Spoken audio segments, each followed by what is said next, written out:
തൊഴിലാളി ക്ഷേമ പരിപാടികൾക്ക് ലോകോത്തര നിലവാരം നൽകുകയെന്ന ലക്ഷ്യത്തോടെയാണ് പദ്ധതി. തൊഴിൽ മേഖലയിൽ ഇത്തരമൊരു പദ്ധതിയും ഇതാദ്യമാണ്. എല്ലാ തുറകളിൽപ്പെട്ടവരും പദ്ധതിക്ക് പൂർണ്ണ പിന്തുണ പ്രഖ്യാപിച്ച് രംഗത്ത് വന്നു. ഏറ്റവും കൂടുതൽ ചൂഷണം നടക്കുന്നതായി ആരോപണമുയർന്ന നിർമ്മാണ കമ്പനികളെയാണ് ആദ്യവർഷം പദ്ധതിക്കായി പരിഗണിക്കുക. കമ്പനികൾക്ക് തങ്ങൾ നടപ്പാക്കിയ ക്ഷേമ പരിപാടികൾ സമർപ്പിക്കാൻ അവസരം ലഭിക്കും. വിദഗ്ധ ജഡ്ജിമാരടങ്ങുന്ന പാനലാകും പ്രവർത്തനങ്ങൾ വിലയിരുത്തുക. 1 മുതൽ 5 വരെയുള്ള നക്ഷത്ര പദവിയാകും കമ്പനികൾക്ക് സമ്മാനിക്കുക.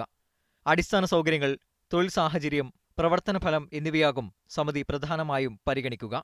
തൊഴിൽ നയങ്ങൾ, തൊഴിലിടങ്ങളിലെ സൗകര്യങ്ങൾ, ആരോഗ്യ സുരക്ഷാ മുൻകരുതലുകൾ, റിക്രൂട്ട്മെന്റും ശമ്പള വിതരണവും, നടപടിക്രമങ്ങളിലെ സുതാര്യത, തൊഴിലാളികളുമായുള്ള ബന്ധം, അവരുമായുള്ള ആശയവിനിമയം, ക്രിയാത്മകതയും നൂതനത്വവും തുടങ്ങിയ വിഷയങ്ങളും പരിഗണനയ്ക്ക് വരും. 5ഉം 4ഉം നക്ഷത്ര പദവികൾ സ്വന്തമാക്കുന്ന കമ്പനികൾക്ക് സർട്ടിഫിക്കറ്റും സർക്കാർ പദ്ധതികളിൽ മുൻഗണനയും നൽകും. അന്താരാഷ്ട്ര കരാറുകളിൽ ഇത്തരം കമ്പനികൾക്ക് മുൻഗണനയും ലഭിക്കും. Media 1, Dubai.